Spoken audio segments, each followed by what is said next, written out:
السلام علیکم، history T V کے ساتھ میں ہوں سیدہ صدف بخاری۔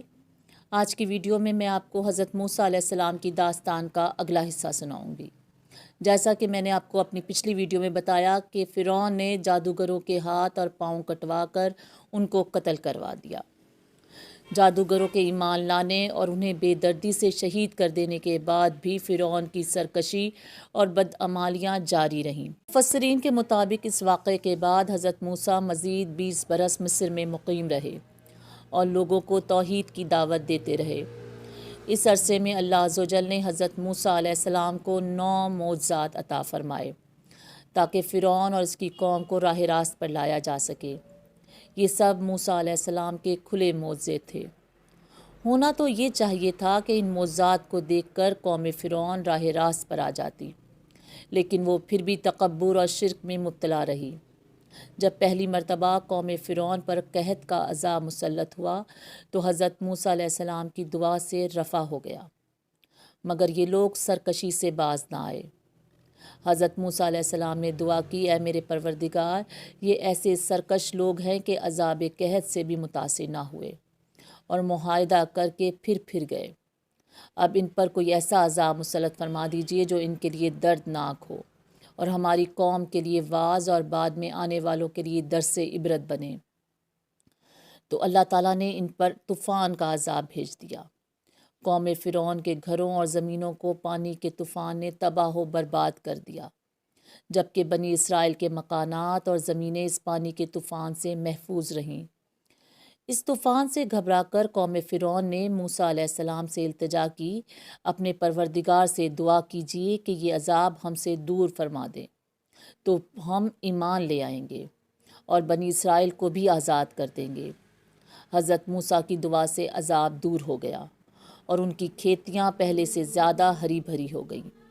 تو کہنے لگے، در حقیقت یہ طوفان کوئی عذاب نہیں تھا بلکہ ہمارے فائدے کے لیے آیا تھا، جس کا نتیجہ یہ نکلا کہ ہماری زمینوں کی پیداوار بڑھ گئی۔ اس لیے موسیٰ علیہ السلام کا اس میں کچھ دخل نہیں، اور یہ کہہ کر سب عہد و پیمان نظر انداز کر دیے گئے۔ یہ لوگ 1 مہینہ امن و عافیت میں رہے۔ اللہ تعالیٰ نے ان کو غور و فکر کی مہلت دی، لیکن انہیں ہوش نہ آیا، تو پھر ان پر دوسرا عذاب ٹڈیوں کی صورت مسلط کر دیا گیا۔ ٹڈی دل نے ان کی ساری کھیتیوں اور باغوں کو کھا لیا۔ بعض روایت میں ہے کہ لکڑی کے دروازوں، چھتوں اور گھریلو ساز و سامان تک کو ٹڈیاں کھا گئیں۔ اب کے وقت بھی حضرت موسیٰ کا یہ معجزہ سامنے تھا کہ یہ ساری ٹڈیاں صرف قبطی یعنی قوم فرعون کے باغوں، کھیتوں اور گھروں پر چھائی ہوئی تھی، جبکہ بنی اسرائیل کے مکانات، زمینیں اور باغات سب محفوظ رہے۔ قوم فرعون چلا اٹھی اور حضرت موسیٰ سے درخواست کی، اگر آپ اللہ تعالیٰ سے دعا کر دیں کہ یہ عذاب ہٹ جائے تو ہم پختہ وعدہ کرتے ہیں کہ ایمان لے آئیں گے اور بنی اسرائیل کو آزاد کر دیں گے۔ حضرت موسیٰ علیہ السلام نے پھر دعا کی اور یہ عذاب ہٹ گیا، مگر عذاب ہٹنے کے بعد انہوں نے دیکھا کہ ان کے پاس اب بھی غلے کا اتنا ذخیرہ موجود ہے کہ سال بھر کھا سکتے ہیں۔ پھر سرکشی اور عہد شکنی پر آمادہ ہو گئے، ایمان لائے، نہ بنی اسرائیل کو آزاد کیا۔ 1 مہینہ پھر اللہ تعالیٰ نے مہلت دی۔ اس مہلت کے بعد تیسرا عذاب قمل کا مسلط ہوا۔ قمل اس جوں کے لیے بھی بولا جاتا ہے جو انسان کے بالوں اور کپڑوں میں پیدا ہو جاتی ہے، اور اس کیڑے کو بھی کہتے ہیں جو غلے میں لگ جاتا ہے، جسے گھن بھی کہتے ہیں۔